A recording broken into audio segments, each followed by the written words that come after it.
మహబూబాబాద్ పట్టణంలో ఒక 70 సంవత్సరాల కాంచి కూడా లేని బీభత్సమైన వాతావరణం తాండవిస్తుంది. మొన్న అర్ధరాత్రి పూట అందరూ పడుకున్న వేళ 40 సెంటీమీటర్ల వర్షపాతం మహబూబాబాద్ నమోదు చేసుకోవడం జరిగింది. వాస్తవంగా ఈ వర్షపాతంలో రెడ్ జోన్లో మహబూబాబాద్ లేదు. అయినా కూడా ఆకస్మిక కురిసిన వర్షాల వల్ల ఇవాళ మహబూబాబాద్ పట్టణంలో ఉన్న అన్ని కాలనీలు మొత్తం కూడా అతలాకుతలం అయింది. ఇవాళ తినడానికి తిండి లేకుండా బియ్యం తడిసిపోయి ఇళ్లకు మొత్తం నీళ్లు వచ్చేసి ఆగమాగమైపోయి జనం మొత్తం కూడా ఇబ్బంది పడుతున్నారు. ఒక పక్కన రోడ్లు దిగినాయి, చెరువు కట్టలు దిగినాయి. మహబూబాబాద్కు రాకపోకలే బంద్ అయిన పరిస్థితి ఇది మొదటిసారి. ఈ సందర్భంగా మన మంత్రి గారు సీతక్క గారు మహబూబాబాద్ రావడం జరిగింది.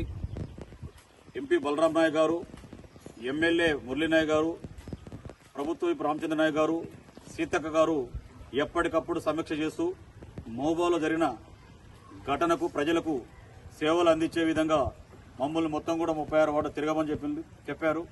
ఏ వార్డులో ఎంత నష్టం జరిగింది, ఎవరికి ఇబ్బంది జరిగింది ఆ లిస్టు ప్రకారం చెప్పేస్తుంటే రేపు ఎల్లుండి నుంచి మీకు ఖచ్చితంగా సహాయం అవుతుంది. అది బియ్యం రూపేనా, పప్పు రూపేనా, ఉప్పు రూపేనా, కూరగాయల రూపేనా, ఇంకే రూపేనా, వస్త్ర రూపేనా కూడా ఖచ్చితంగా వస్తుంది. రాష్ట్ర ప్రభుత్వం రేవంత్ రెడ్డి గారి నాయకత్వంలో మిమ్మల్ని ఆదుకుంటానికి సిద్ధంగా ఉన్నది. ఎన్నికల ముందు ఓట్ల కోసం రావడం కాదు, ఇలాంటి పరిస్థితులు వచ్చినప్పుడే నిజమైన నాయకులు నిలబడతాం. కాంగ్రెస్ పార్టీ ఎప్పుడైనా కూడా పేద ప్రజల పక్షాన, పీడిత ప్రజల పక్షాన నిలబడుతుంది. దానికి ఇది నిదర్శనం. ఈ రోజు కూడా వీలైనంత వరకు రేపటి నుంచి సహాయ కార్యక్రమాలు సాగుతాయి.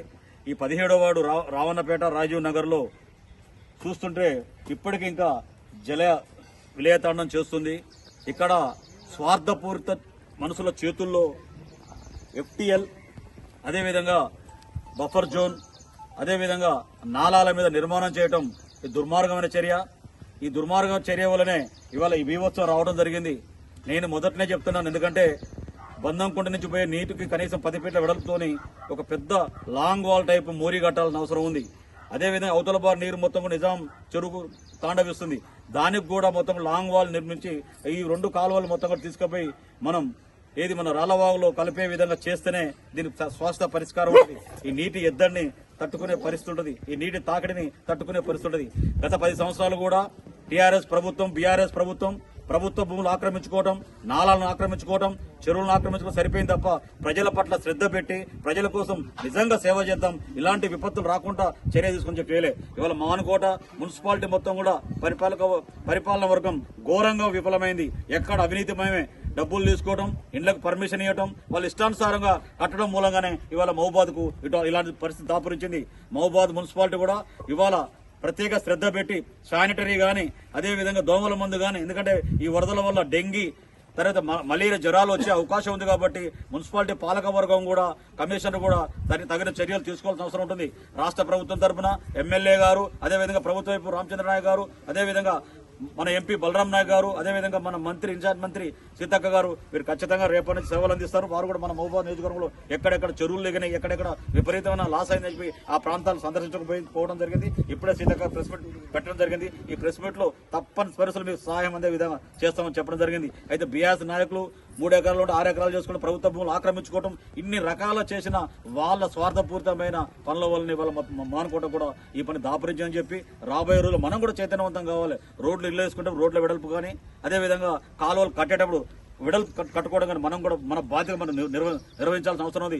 భూములు ఉన్నాయని చెప్పి ఎక్కడ పడితే గుడిసెలు వేస్తే ఇట్లాంటి ప్రమాదకరమైన పరిస్థితి. మీరు గుడిసెలు వేసుకునే కాడ కూడా, రోడ్లు తీసుకునే కాడ కూడా ఎక్కడో జాగ్రత్తగా వ్యవహరించాల్సిన అవసరం. ఇంత పైన ఉన్న వాటికి నీళ్లు వచ్చిందంటే ఎంత పెద్ద తాగుడు మనం అర్థం చేసుకోవాల్సిన అవసరం ఉంది. కాబట్టి ఏంటంటే రాబోయే రోజులు కాంగ్రెస్ పార్టీ ఇట్లాంటి చర్య తీసుకుంటుంది, మీ అందరికి సహకారం అందిస్తుంది. మేము కేవలం ఇప్పుడు ఎన్నికల కోసం రాలేదక్క, నువ్వు అన్నట్టు మీకోసం వచ్చినాం, మీ బాధలు, మీ కష్టాలు, మీ కళ్ళు తెలుసుకోవడానికి వచ్చినాం. ఖచ్చితంగా మీకు న్యాయం చేస్తామని చెప్పి తెలియజేస్తున్నాం.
ఇక్కడ మక్కలు ఉంటుంది కదా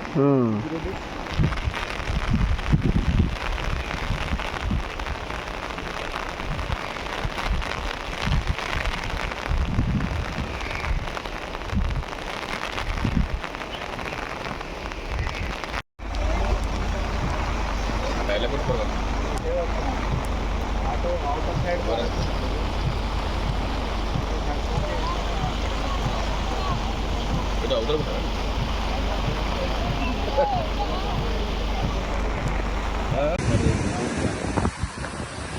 పాల ప్యాకెట్ కావాలా పాయలు ఇస్తా పాల ప్యాకెట్ ఇస్తా